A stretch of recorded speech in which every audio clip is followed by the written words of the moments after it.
আসসালামু আলাইকুম। সুখ দুঃখের সংসারের আরও একটা নতুন ভিডিওতে আপনাদেরকে আরও একবার স্বাগত জানিয়ে আবারও আরও একটা নতুন ভিডিও আপনাদের সাথে শেয়ার করতে যাচ্ছি। কাছের দূরের দেশ এবং দেশের বাইরের যে যেখান থেকে আমার ভিডিওটি দেখছেন, আশা করি আল্লাহর রহমতে আপনারা সবাই ভালো আছেন। আমরাও আলহামদুলিল্লাহ ভালো আছি।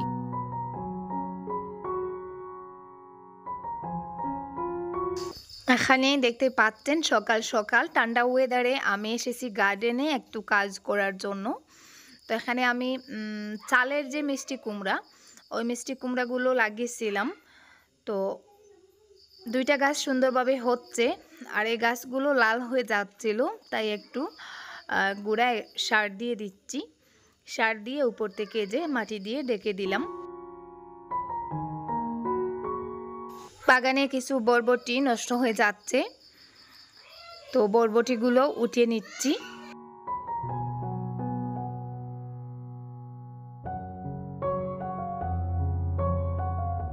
গত বছর বা তার আগের বছর এই দিনে আমার বাসায় কিন্তু ঝিঙ্গা তারপরে বরবটি অনেকটা ছিল। আপনারা যারা আমার পুরনো ভিডিওগুলো দেখে আসছেন তারা অবশ্যই জানেন। 1-2 দিন মধ্যে রেখে আমি 3 কেজি, 3.5 কেজি, 4 কেজি করে বরবটি উঠাতাম। তো এই বছর আর নেই বললেই চলে। এখানে সামান্য কয়েকটা গাছে কিছু বরবটি হয়। তো গত 3-4 দিন আগে একবার পেরেছিলাম, আজকে আবারও কিছুটা পাড়ার উপযুক্ত হয়েছে, ভাবলাম পেরে নেই। আজকে আর বেশি পাওয়া যায়নি, এই যে আধা কেজির থেকে মনে হয় একটু বেশি হবে।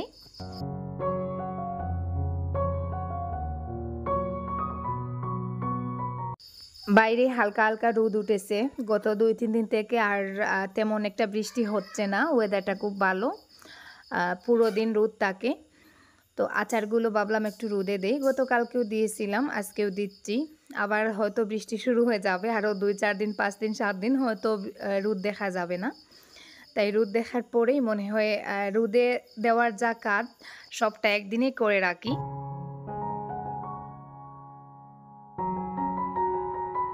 ভাত বসাবো, ভাতের জন্য একটু চাল নিচ্ছি। এইবারের চালের বস্তাটা তেমন একটা ভালো না, মানে চালগুলো অতটাও পরিষ্কার না। আমরা তো বাজার থেকে কেনা বস্তার চাল, পাঞ্জাবের চাল যেগুলো বলে, ওইগুলোই খাই। তো প্রতিবারের বস্তার চালগুলো খুব ভালো হয়, এইবারেরগুলো একটু অন্যরকম, একটু গুঁড়ো আছে, তারপরে ধান আছে। তো ওগুলো আর একবারে পরিষ্কার করিনি, যখনই রান্না করি তখনই সেটা বের করে পরিষ্কার করি। অনেকেই কমেন্টে বলেন, মাঝে মধ্যে কমেন্টটা আমার কাছে আসে যে আপু আরিহানকে কি খাওয়াও, সেটা কেন দেখাও না, তো ওর খাবারের রুটিনটা দিও। তো ওর খাবারের আসলে কোনো রুটিন নেই বললেই চলে, ও একেবারেই কিছু খেতে চায় না। তো আমি যখনই মানে ওর পছন্দ মতন কিছু একটা করে দেওয়ার চেষ্টা করি। এই যে দেখুন, সকালে আমি একটু সবজি দিয়ে পাতলা খিচুড়ি করে দিচ্ছি, ওটা সে একটু পছন্দ করে।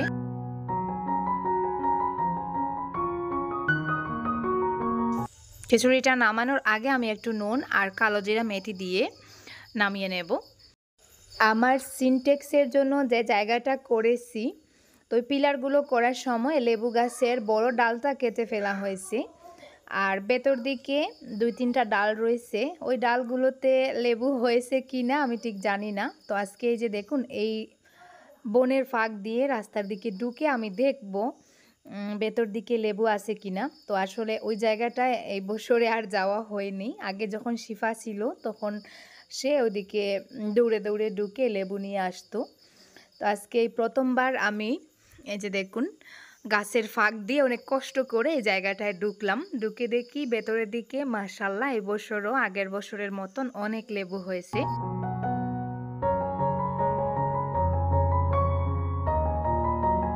আসলে লেবুগুলো একটু ভেতরের দিকে তাকায়, ওই জায়গায় আর আসা হয় না, যেহেতু জায়গাটা একটু ভেতরে, আর ওইদিকে বর্ষাকাল আসা একটু জঙ্গল হয়ে গেছে, ওইদিকে আর আসা হয় না।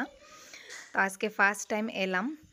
এই যে দেখুন ভেতর দিকে অনেকটা লেবু হয়েছে, পাতার নিচে নিচে লেবুগুলো, আর সামনের দিক থেকে আসলে লেবুগুলো দেখা যায় না।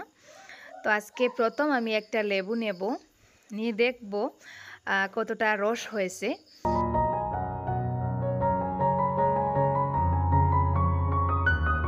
আগে যখন শিফা ছিল তখন লেবু পাড়ার কাজটা শিফার ছিল। ও নিজেই মনের আনন্দে লেবু পাড়তো, মানে ওই কাজগুলো সে করতে ভালোবাসতো। ও যেন আমার আর ওইদিকে আসা লাগতো না। সে নিজে নিজেই গাছে কয়টা লেবু আছে, কোনটা বড় হয়েছে, কোনটা কতটা ছোটো রয়েছে সেটার খবর সে নিজেই রাখতো। তো এখন তো ওরা নতুন এসেছে, ওরা অতটাও জানে না কোথায় কি আছে, তাই আমি নিজে এলাম। আর এই যে দেখুন, বড় দেখে একটা লেবু পেরে নিচ্ছি, দেখা যাক রস হয়েছে কিনা।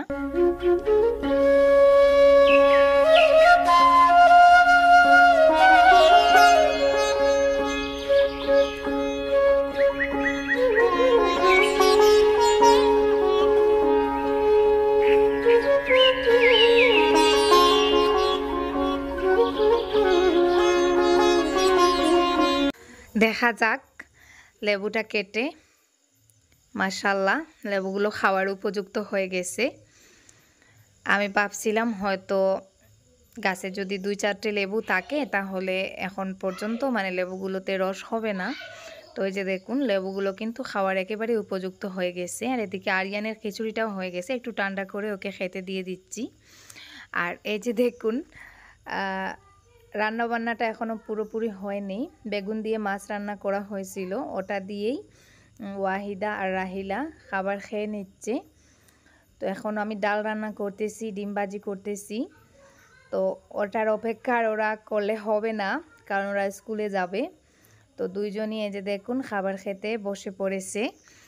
আর আমি এদিকে এই যে বড় একটা হাঁড়িতে ডাল বসিয়েছি।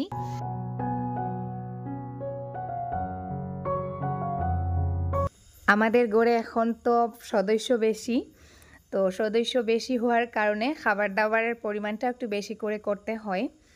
তো যেটাই হোক, ডাল ভাত, শাক ভাত, যেটা আল্লাহ আমাদের রিজিকে রেখেছেন সেভাবেই আর কি রান্নাবান্না করি। তো এইদিকে যে আরও একজন এসেছেন, আমার ভাইপো। তো উনি আসলে আমাদের বাসায় কিছু ইলেকট্রিশিয়ানের কাজ করতেছেন। তো উনিও সকালে খেয়ে আসেননি, কাজ করবেন। তো ওনাকেও আর কি খাবারটা দিয়ে দিলাম।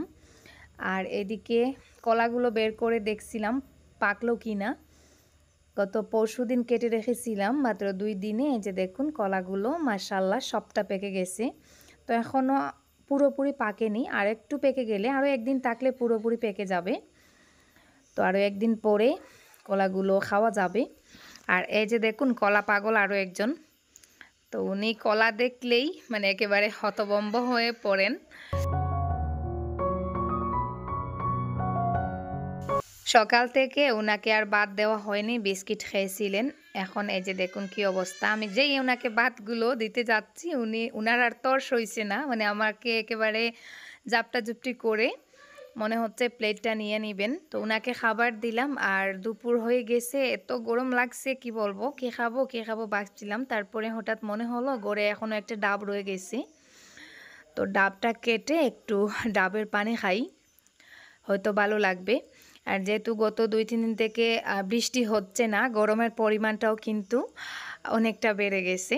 আসলে আমরা এমন এক ধরনের পাবলিক, মানে বৃষ্টি হলেও আমাদের খারাপ লাগে, আবার বেশি রোদ হলেও আমাদের গরম লাগে। তো আমরা আসলে নিজেরা কি চাই সেটা নিজেরাও জানি না। তো যাই হোক, এই যে দেখুন একটু ডাবের পানি খাচ্ছি। আর ওইদিকে আমার আমসত্ত্বটাও আমি রোদে দিয়েছিলাম, ওটা আজকে পুরোপুরি শুকিয়ে গেছে। মানে আরিয়ান আর মানে কোনো মতেই ওটা রাখবে না, সে ওটা উঠিয়ে নেবে। কিছুক্ষণ পর পর এসে হাত দিয়ে দেখতেছে, কোনোভাবে আর তার তর্স হইতেছে না, সে ওটা খেয়ে নিবে। তো যাই হোক, আর শুকানোর প্রয়োজন নেই। এই যে দেখুন খুব সুন্দরভাবে আমসত্ত্বটা শুকিয়ে গেছে। আর নিচের দিকে তেল দেওয়ার কারণে এই যে দেখুন কত সুন্দরভাবে উঠে গেছে।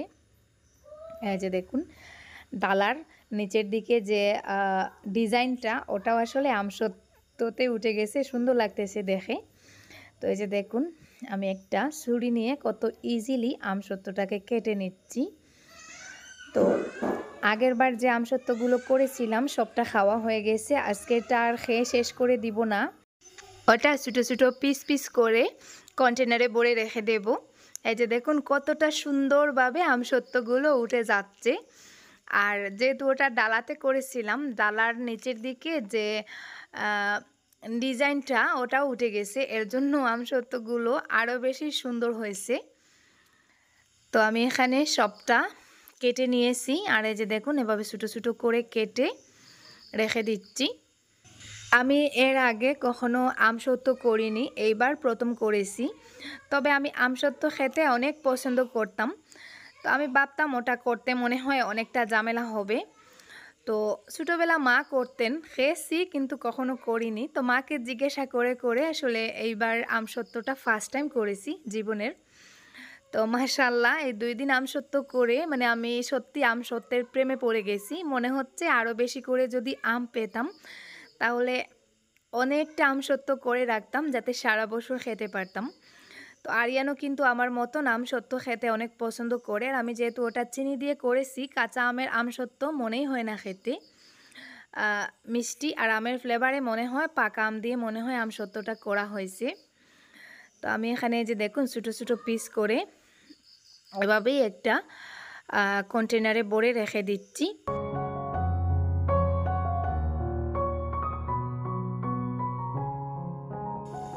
এখন বাজে দুপুর 12টার মতন। তো আমি রেডি হয়ে বের হচ্ছি জুবাইরকে আর আরিয়ানকে নিয়ে। কোথায় যাচ্ছি, কেন যাচ্ছি আপনাদেরকে আমি একটু পরে বুঝিয়ে বলবো। আমার মেজো বোনের ছেলে জুবাইর আমার ঘরে থাকে, আমার ক্যামেরা ধরে, আপনারা জানেন আমার ক্যামেরাম্যান হিসাবেই আছে। তো ও কিছুদিন আগে এইচএসএলসি মানে আমরা যেটাকে মেট্রিক পরীক্ষা বলি, তো সেই পরীক্ষাতে বসেছিল, পাশও করেছে, সেকেন্ড ডিভিশনে পাশ করেছে। আপনারা অনেকে জিজ্ঞাসা করেন যে আপু তোমার বোনের ছেলে কোন ডিভিশনে পাশ করেছে। তো আমি কমেন্টে বলেছি কিন্তু ভিডিওতে মনে হয় বলা হয়নি, আজকে বলে দিলাম। আর আমরা বেরিয়েছি, আর এই যে দেখুন সাথে আরও একজন।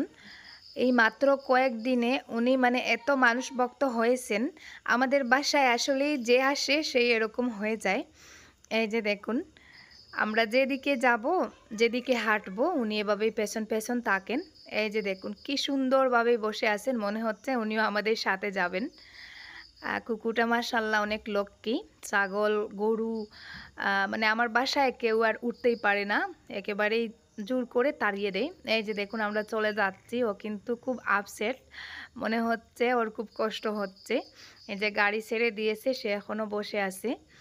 তো যাই হোক আমরা প্রায় অর্ধেক রাস্তা চলে এসেছি। আর যেতে যেতে আমি আপনাদেরকে বলি জুবাইরকে নিয়ে কোথায় যাচ্ছি। জুবাইরকে নিয়ে আজকে যাচ্ছি ওকে স্কুলে অ্যাডমিশন করে দেওয়ার জন্য। গতদিন আমি একটা স্কুলে গিয়েছিলাম, আপনাদের সাথে ভিডিওতে শেয়ারও করেছিলাম। তো আমি বলেছিলাম ওই স্কুলে আমি পড়েছি। তো ওই স্কুলে সে অ্যাপ্লাই করেছিল কিন্তু ওই স্কুলে চান্সটা পায়নি, ওটা সরকারি স্কুল ছিল। তো ও চাইছিল ওখানে অ্যাডমিশন নিতে, কারণ ওখানে খরচটা একটু কম পড়ে। তো ওই স্কুলে চান্স না পাওয়ায় সে এতটা আপসেট হয়েছে, গতকাল রাতে ওকে কান্না করতেও দেখা গেছে। তো ওই জন্য আর কি ওকে নিয়ে আজকে আমি এই যে একটা প্রাইভেট স্কুলে যাচ্ছি। এই যে আমি সামনেই চলে এসেছি, এই যে সামনে বিল্ডিংটা দেখতে পাচ্ছেন, ওটাই হচ্ছে আর কি, ওখানেই আমরা যাচ্ছি। তো এখানে একটা জিনিস আপনারা লক্ষ্য করুন, এই যে দেখুন সামনে একজন সাইকেল নিয়ে লোক আসতেছেন। তো একটুর জন্য আর কি আমাদেরকেও বিপদে ফেলতে যাচ্ছিলেন, আর উনিও বেঁচে গেছেন। এই যে দেখুন অন্যদিকে তাকিয়ে তাকিয়ে ঠিক আমাদের গাড়ির সামনে এসে পড়েছিলেন। তো আমরা যে গাড়িতে করে আসছিলাম ওই গাড়ির ড্রাইভার একটু সচেতন ছিল, তাই হঠাৎ করে গাড়ির ব্রেকটা আর কি ঘুরিয়ে নিয়েছে, ওই জন্য উনিও বেঁচে গেছেন আর আমরাও বেঁচে গেছি। তো এভাবেই আসলে অনেক মানুষের নিজের গাফিলতির জন্য বড় ধরনের দুর্ঘটনার শিকার হয়। তো ড্রাইভার গাড়ি থামিয়ে ওই লোকটাকে অনেক বকাবকি করেছে, তো আমার নিজেরও খারাপ লাগছিল। তো যাই হোক পরে আমরা এই যে দেখুন স্কুলে চলে এসেছি। এই যে ওগুলো মনে হয় ক্লাসরুম। তো আরিয়ান ব্যালকনিতে দাঁড়িয়ে আছে আর আমি এই যে অফিস রুমে আর কি বসেছিলাম। তো জুবাইরকে একটু টাকা আনতে পাঠিয়েছিলাম এটিএমে, তো ওর জন্যই আর কি অপেক্ষা করতেছি। তো ওটা হচ্ছে জফরগড় আইডিয়াল একাডেমি, ওটা মোটামুটি ভালো, খারাপ না, প্রাইভেট স্কুল। তো ওখানে আর কি ওকে অ্যাডমিশন করাবো। তো ও আসলে প্রাইভেটে অ্যাডমিশন নেওয়ার সাহস পাচ্ছিল না, ভাবছিল হয়তো ওর পরিবার থেকেও মানবে না আর আমিও হয়তো সেই সুযোগটা দিব না। তো আমার তো মনে মনে আছে যদি সরকারিতে চান্স না পায় তাহলে প্রাইভেটেই দিব। তো এই যে দেখুন আমি অফিস রুমে বসে আছি, আর এখানে এসে অফিস রুমে আমি যার সাথে কথা বলতেছি ওনার সাথেও পরিচয় হয়ে গেল। উনি আমার কলেজের আর কি ক্লাসমেট ছিলেন, যিনি প্রিন্সিপাল। তো যাই হোক, ওনার সাথে বসে বসে একটু গল্প করলাম, ওর অ্যাডমিশনটাও হয়ে গেল। তারপরে এই যে দেখুন আমরা এখন ওখান থেকে বেরিয়ে পড়তেছি। তো ও এত খুশি কি বলবো, ও আসলে এখানেই অ্যাডমিশন নিতে চাইছিল, কিন্তু জানি না ওর মনের মধ্যে হয়তো কি চলছিল, আমাকে স্পষ্টভাবে বলছিল না। তো আমি ওর মনের বাসাটা বুঝে ওখানেই ওকে নিয়ে এসে অ্যাডমিশন করিয়ে দিলাম। আর এখন বাকি রয়েছে ওর ইউনিফর্ম। তো ইউনিফর্মটাও আর কি এখানে দিয়ে দিচ্ছি। ওটাও স্কুলের নিচে মানে ওখানে বেশিরভাগ ওই স্কুলেরই আর কি ইউনিফর্ম করা হয়। এই যে দেখুন ওর মাপটা নেওয়া হচ্ছে। তো ও আজকে এত খুশি কি বলবো, ওর খুশিটা দেখে সত্যি আমারও এত ভালো লাগতেছে। আসলে মধ্যবিত্ত বা নিম্ন মধ্যবিত্ত ফ্যামিলির ছেলে মেয়ে বলো, সবাই এরকম মনের মধ্যে হাজার ইচ্ছা স্বপ্ন আশা চেপে রেখে ওরা মানে চলতে পারে। তো যাই হোক, ও আজকে এত খুশি। সরকারিতে চান্স না পাওয়ায় ও ভাবছিল হয়তো আর প্রাইভেটে ওর অ্যাডমিশন নেওয়া হবে না, কারণ প্রাইভেটে তো এমনিতে অ্যাডমিশন ফিসটা একটু বড় মাপের থাকে, আর তারপরে যা কিছু খরচ লাগে সবটা নিজেকেই দিতে হয়, মান্থলি ফিস দিতে হয়। তো আমি তো মনে মনে ভাবছিলাম যে যদি ওখানে চান্স না পায়, কারণ সরকারিতে ওদের স্কুলের স্টুডেন্টদেরকেই প্রথমে দেওয়া হয়, তারপরে বাইরে থেকে যাদের মার্কসটা একটু ভালো বা প্রথম দিকে যারা অ্যাপ্লাই করে সেরকম দেখে দেখে কয়েকজনকে দিয়ে দেয়, পরে সিট ফুল হওয়ার পরে আর নতুন করে কাউকে দিতে চায় না। তো ওর তো প্রথম থেকে মানে অ্যাডমিশন হওয়ার কথা ছিল না, ওর পরিবার বারণ করছিল, পরে আমার জন্যই আর কি আমি বলেছিলাম। তো ওর পরিবারও রাজি হয়েছে, ওর জন্যই আর কি ওকে দেওয়া হয়েছিল। তো যাই হোক, আজকে অনেক খুশি। এই যে দেখুন আমার আচারের ডিব্বাগুলো রূপ থেকে এনে গড়ে রাখতেছে। আর এই যে দেখুন আমার বিড়ালটার অবস্থা কিন্তু খুবই খারাপ, অনেকটা অসুস্থ বর্তমান অবস্থা ওর দেখুন। মিনু মিনু মিনু মিনু, কি হয়েছে? মিনু, কি হয়েছে সোনা? হ্যাঁ, কি হয়েছে? কি হয়েছে তোমার? হ্যাঁ, কি হয়েছে? আজকের ভিডিওতে একটু আগে আমি যে ভিডিও ফুটেজগুলো দেখিয়েছি মানে আমার বিড়ালের, ওই ভিডিও ফুটেজগুলো আজকের না 2-3 দিন আগের। আর ওর বর্তমান অবস্থা আপনারা দেখুন, ওর পাটা ফুলে একেবারে কলা গাছের মতন হয়ে গেছে, আর পা দিয়ে মানে এত পুজ বের হচ্ছে, রক্ত বের হচ্ছে, সেই সাথে পেটটাও ফুলা, ওর পিঠের হাড়টাও মনে হচ্ছে ভাঙা। তো জানি না হয়তো কার বাড়িতে গিয়েছিল, ওই জন্য কে মনে হয় মেরেছে, মানে ওর যে সমস্যাগুলো দেখা যাচ্ছে ওগুলো দেখে মনে হচ্ছে ওর পিঠে কে মেরেছে। আর এই যে দেখুন হাতের গায়েলটা, তো দেখেই মানে কেমন জানি একটা লাগতেছে, এত খারাপ একটা অবস্থা। তো আমাদের এখানে কোনো পশু হসপিটাল নেই, অনেকটা দূরে আছে, আর পশু ডাক্তারও নেই। তো এমনিতেই আর কি অন্য ডাক্তারকে বলে এখানে ওর জন্য কিছু ঔষধ আনা হয়েছে, আর একটা মলম আনা হয়েছে, মলমটাও লাগাতে দেয় না। এই যে দেখুন কতটা কষ্ট করে ওকে লাগিয়ে দিতে হয়, দৌড় মেরে বেগে যায়। বিড়ালটার এই অবস্থার জন্য আমি গতকাল থেকে মানে কিছু খেতে পারতেছি না, আমার এত কষ্ট হচ্ছে কি বলবো। সেই ছোটো থেকে বাচ্চাদের মতন করে ওকে কুলো পিঠে করে মানুষ করেছি, আর ওর কিছু হলে মানে আরিয়ানের কিছু হলে যেভাবে আমার বুকে লাগে, ওর কিছু হলেও ঠিক তেমনটাই করে। এই নিয়ে ও অনেকবার অসুস্থ হয়েছে, এইবারের অসুস্থতাটা আমার কাছে একটু বেশি বড় মনে হচ্ছে। জানি না এই অসুস্থতা থেকে সে বেঁচে উঠবে কিনা, কারণ অলরেডি সে খাওয়া দাওয়া বন্ধ করে দিয়েছে, কিছু খেতে চাচ্ছে না, হাঁটতেও পারে না, পেটটা অনেকটা মোটা হয়ে গেছে। তো যাই হোক, কি আর করার, সবাই দোয়া করবেন। আজকের মতো এই পর্যন্ত, আল্লাহ হাফিজ, আসসালামু আলাইকুম।